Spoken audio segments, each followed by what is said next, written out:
What's up, everybody? 5Gen4R from Instagram, Maddie LeMay from Facebook, and Project Abate from YouTube. I'm making a follow-up video for you guys today in regards to the Wolfbox G900 that I made about a week ago. That is the dash cam mirror that I have for the front and rear of my vehicle. The reason for this follow-up video is after I made my original G900 video, I posted it to YouTube and then shared it on Facebook, and one of the members that is part of one of the groups that I'm in made a comment about the rear dash cam that was mounted inside my vehicle, about right there. And they were saying, hey, why didn't you put it outside on the spoiler? I didn't really think about it. I also didn't have the proper length of cord at the time to run it outside if I even wanted to.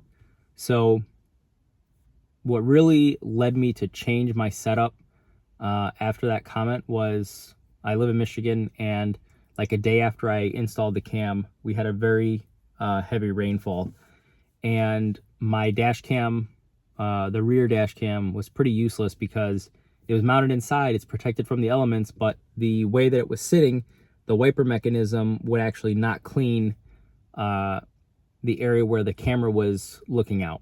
So after dealing with that for a day, I went ahead and ordered the 33-foot wire that goes from the dash cam in the front all the way to the rear. And I've seen people mount them under their spoilers in the past. What I did not like was the aftermarket way that people have rigged it. You know, they kind of like tuck the wires under the spoiler, but they don't actually put them in the spoiler.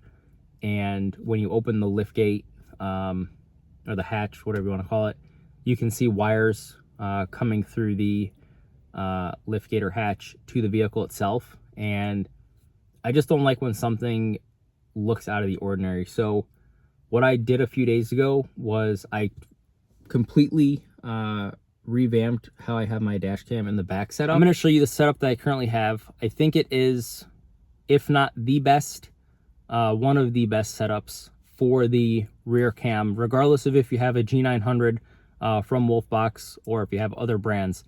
The way that I have it set up right now, the camera's on the outside of the vehicle. It's very hard to actually see that there's a camera mounted outside because it's not in the conventional spot. In addition to that, the way that I ran my wires, I did not copy anybody. I didn't look up any videos.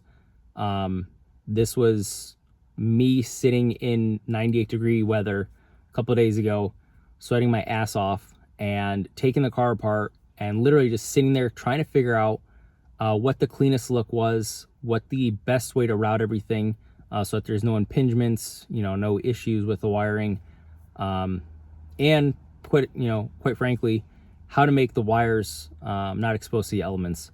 So I think what I have right now, again, is one of the best setups. And I think that anybody watching this video that has a rear-facing cam can incorporate this into their 4Runner. So come with me and I'll show you what I did. All right, so we are at the back of the 4Runner. You can see right here, that is where my dash cam is mounted. It's on the rear spoiler, specifically on the black plastic trim piece. That is like where the wiper mechanism is housed. The way that I did this, first off, I want to show you guys something really quick. If you look up here, there are no extra wires. The reason being is I routed my wiring through the factory seal.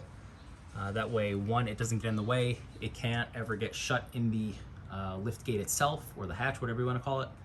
And it just looks super clean. Nobody can even tell that there is an aftermarket accessory on the rear of the vehicle.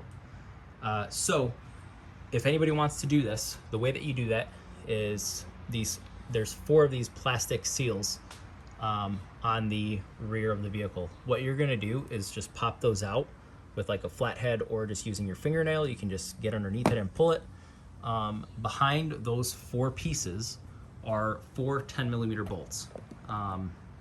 You're going to remove those 4 10mm bolts, and the way that I found works best is before you start this project, lower your window all the way down, get in your trunk and kind of sit on the ledge right there. So while it's closed, once you've loosened the 4 bolts, you'll get in, close it, and then there's these plastic tabs that hold this in place, and you're just going to evenly pull here, and pull here. The whole rear hatch at that point will come loose. There is one electric connection that you need to disconnect, and then you can take that and put it on the top of your vehicle. Once you have done that step, you can open this back up, and to essentially remove this, you just pull down, and there's a plastic piece on both sides that this rubber gasket clips into.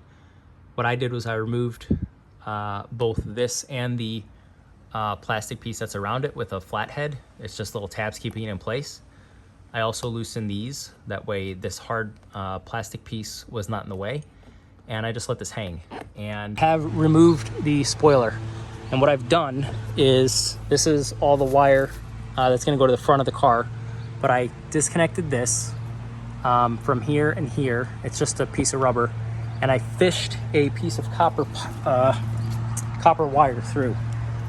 And what that allowed me to do was pull the camera wire through that protective cover. The reason why I did that is because I want it to be as hidden as possible. So you can see here, it comes out the top and it runs across here. And now what I'm gonna do is reinstall the spoiler, and then probably just drill a hole through this piece of plastic and then fish the camera through. Here you can see the wiring that is zip tied to the factory wiring on the vehicle. This is the rear side of that plastic piece that I drilled a hole through and put a grommet in. This is from the outside. Now I want to point out that as far as mounting goes, you want it closest to the edge. That gives you the best clearance. This is just a different view, but shows where that grommet is placed and where that hole was drilled. Okay, so I just put the window up. You can see the camera is very, very tight against the window. It does not impede the window from going up or down, and the camera does not move when the window is up or down. There is like 1 or 2 millimeters worth of space that is allotted for the back. I do need to move my decal just because that is now covered by the cam, but this is what it looks like when I'm driving down the road. You really don't know it's there unless you're actually looking for it. But it's centered on everything, it's straight, so it's pretty good. The other benefit to having it mounted the way that I have it now is I never have to worry about buying another windshield wiper for the back because I don't need one. And because I know somebody is going to ask, no, the windshield wiper is not affected by the rear cam, as well as the rear cam is not affected by the windshield wiper. They are both able to function in unison, neither of which are touching or will ever touch or cause issues. You can see how much space there is between the two. Again, more than enough space, and there's never going to be an issue. All right, so this is the view now from the rear camera. Very clear. If I hold it here and go down, I can almost see the floor, which is pretty sweet for backing up purposes. And then that's maxed out at the top. So really like the range that I have with this.